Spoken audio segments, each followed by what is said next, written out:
Fala pessoal, tudo beleza? A Geisa me abriu espaço para eu fazer a apresentação aqui para vocês via esse vídeo, então vou ser bem rapidinho. Gostaria de agradecer a ela e aos membros do meu grupo também, tudo bem? Então beleza, então vamos lá, rapidão. Vou falar sobre o conflito. Então, à esquerda nós temos os B-52, bombardeiros utilizados pelos Estados Unidos. No centro, o grupo de infantaria dos Estados Unidos em busca de Mullah Omar, que era um dos líderes do Talibã, e também a fragata ali, né, de navios norte-americanos que foram amplamente utilizadas como apoio logístico. Aqui eu vou dividir em três o conflito, que é a caça ao Talibã, a persistência dos grupos insurgentes e suas novas fontes de financiamento, bem como também o aumento da letalidade dos conflitos, a gente vai ver por quê, e a tentativa de reconstrução dos Estados Unidos para o Estado afegão. Então os Estados Unidos tentam reconstruir o Estado afegão, e aí isso na fase 2 e na fase 3, a doutrina de contra-insurgência retomada pelo Barack Obama, onde nós vamos ter uma contradição, tendo em vista que essa vai ser a fase onde vai ter maior letalidade do conflito, beleza? Os atores principais, então, vão ser os estados formados pela coalizão Estados Unidos, Reino Unido, Alemanha e outros, como vocês podem ver aí, a França também.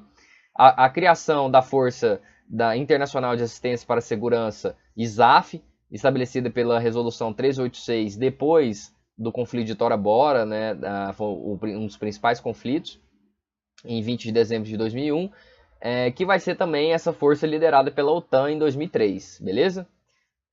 E aí também as forças de base, isso as forças de base estatal. As forças de base não estatal serão Talibã, Al-Qaeda e outros grupos insurgentes, né, e milícias amplamente utilizadas pelos dois lados da guerra, tanto pelas coalizões anti-Afeganistão, tanto pelos grupos insurgentes ali mesmo no Afeganistão. Esse conflito ele se configura como um conflito como uma guerra assimétrica por ter uma base, por terem atores, né, de base não estatal e atores de base estatal disputando entre si, beleza? Então um conflito extra-estatal e extra-sistêmico. Bom, as operações aqui vou listar rapidamente: Jawbreaker, Operação Liberdade Duradoura, que são as principais, a criação da ISAF, a Operação Tora Bora, a Operação Anaconda, a eleição de Karzai, que é muito importante, o ressurgimento das forças insurgentes, a Operação de Mushtarak e a Operação Lança de Netuno, que vai ser a morte do Osama Bin Laden. Bom, a Operação Jawbreaker, então, ela vai ser uma operação às secretas da CIA. Eu nunca confiei muito na CIA, sempre tive desconfianças quanto à CIA. E a CIA, ela vai, já na data de 26 de setembro, antes, ou seja, da invasão do Afeganistão, enviar uma força de inteligência para conversar com membros da OTAN, tá bom? Para captar ali informações e inteligência, né, a respeito, então, da possível intervenção dos Estados Unidos no país. No primeiro plano, vale dizer que os Estados Unidos não queriam utilizar da força militar como ele utilizou. Passa a utilizar depois que ele oferece 5 pontos que a Al-Qaeda nem responde, o Talibã nem responde eles. Que vai ser entregar todos os líderes da Al-Qaeda, libertar todos os cidadãos estrangeiros presos, fechamento de todos os campos terroristas, entrega de todos os terroristas, e também a inspeção de áreas, né, onde os grupos terroristas treinavam. Não foi dada as respostas, o Talibã não deu as respostas, a Al-Qaeda não deu as respostas, os Estados Unidos foi lá e levou a democracia. Bom, e aí começa essa levada de democracia com a Operação Liberdade Duradoura, que vai durar muito, que vai ser de 7 de outubro de 2001 até dezembro de 2014, beleza? Tendo aí seus 13 anos e meio de duração.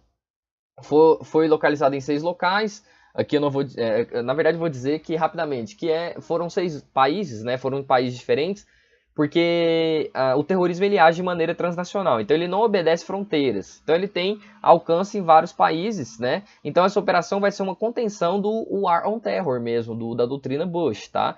Que vai ser simbolicamente representada então por essa guerra ao terrorismo, essa cooptação ao terrorismo, como acontece aqui na América Latina em questão de drogas. Inclusive dá para fazer um paralelo muito legal entre essas duas questões. Bom, desdobramentos da Operação da Liberdade Duradoura, o que acontece? Eu trouxe uma cartografia tosca para vocês, como vocês vão ver à direita, mas que representa bem o que vai acontecer no primeiro plano, tá? Eu pesquisei bastante, então tudo aqui condiz. A Operação Tora Bora, de 12 a 17 de dezembro de 2001, ela vai ser muito importante, pois depois de todas essas operações aí que você vai ver, ela vai ser a última, tá? E ela vai fazer fronteira com o Paquistão. As principais lideranças do Afeganistão estavam em Tora Bora.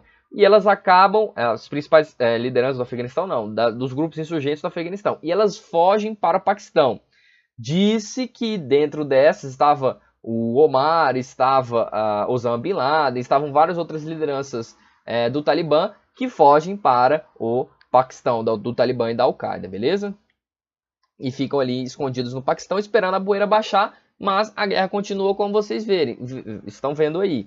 Então o que acontece? Diversas autoridades dos Estados Unidos dizem que a guerra estava perto de acabar, que estava na iminência de um fim, pois os grupos insurgentes não continuariam respondendo às ameaças, né? Aliás, as ameaças não, as incursões, né? As operações dos Estados Unidos. Entretanto, não é isso que acontece, pois o Talibã ressurge. Utilizando o método de guerrilha e principalmente o financiamento ilegal por meio de venda e compra de ópio, tá? Esses grupos insurgentes vão começando a utilizar do teatro de guerra ali, da possibilidade de serem agentes mais flexíveis ali dentro desse teatro de guerra, para continuar atacando os Estados Unidos né, e se utilizando ali, né, das forças para evitar que os Estados Unidos acabassem com esses grupos, tá? Então a gente vai ter, por exemplo, o financiamento por conta do ópio, né? Então isso vai alterar a letalidade do conflito, como a gente vai ver. É uma relação que é parecida muito com o que a gente faz a pesquisa aqui com o professor Matheus Hoffman na UFG, tá? Então isso vai alterar a letalidade do conflito. O uso de atentados terroristas, a utilização de minas, o aumento de mortes de civis e soldados vão ser todas as consequências dessa questão. Vou bem rapidão agora, então. Essas duas cartografias aqui, a primeira diz respeito, por exemplo, à espacialidade da produção do ópio. Então, onde o ópio é mais produzido, você vai ter uma letalidade maior, beleza? E, consequentemente, a ocupação da ISAF nessas regiões. Então, as forças militares mais empregadas na guerra, que vão ser Reino Unido, França e Estados Unidos, claramente, né? E mesmo o Canadá, vão ser países que vão estar em locais onde o conflito tinha maior letalidade, por isso vão ter mais baixas também. Como vocês podem ver aí na tabelinha da letalidade. Então, achei esse dado muito interessante. Entre 2009, 2010 e 2011, inclusive, vai ser a época que a política da contra-insurgência dos Estados Unidos vai aumentar o nível de letalidade. Agora, por quê, né? A razão para isso, a razão para a letalidade ter aumentado é porque a fonte de financiamento dos grupos insurgentes também aumentou. Então, esses grupos passaram a vender mais ópio, comprar mais armas e ter mais poder de fogo, beleza? Então, os Estados Unidos responde isso também à altura.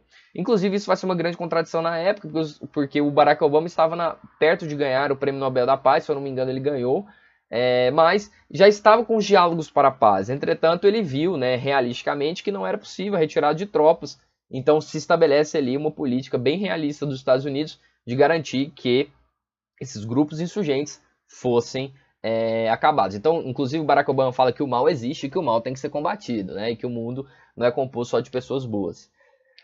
Bom, isso para a letalidade dos militares. Agora, para a letalidade dos civis, também vai aumentar conforme a especialidade da produção de ópio e também da relação dos grupos insurgentes. Então, sempre ao sul do Afeganistão, nós vamos ter a presença de letalidade, tanto de civis, tanto de militares. Aí o que ocorre? Os diversos atentados terroristas de homem-bomba, carro-bomba, etc, vai fazer com que o conflito se torne cada vez mais violento, inclusive. E que cada vez mais ataques dos grupos insurgentes ocorressem, tá bom? Então a letalidade, consequentemente, aumenta para os dois lados, beleza? Bom, o que ocorre? Com o passar do tempo, entrando aí na data de 2010 para 2011, e pulando muita coisa também, porque a gente não tem esse tempo, ocorre a Operação Neptuno, que vai ser a operação de prisão, né, do Osama Bin Laden, prisão ou morte, né, essa era a regra. E os Estados Unidos recebeu uma denúncia de um ex-oficial do Paquistão que o Osama Bin Laden estava, né, na região ali do país, em uma região chamada de Abbottabad, tá? Essa denúncia faz com que seja descoberto, então, um refúgio do Osama na região de Abbottabad.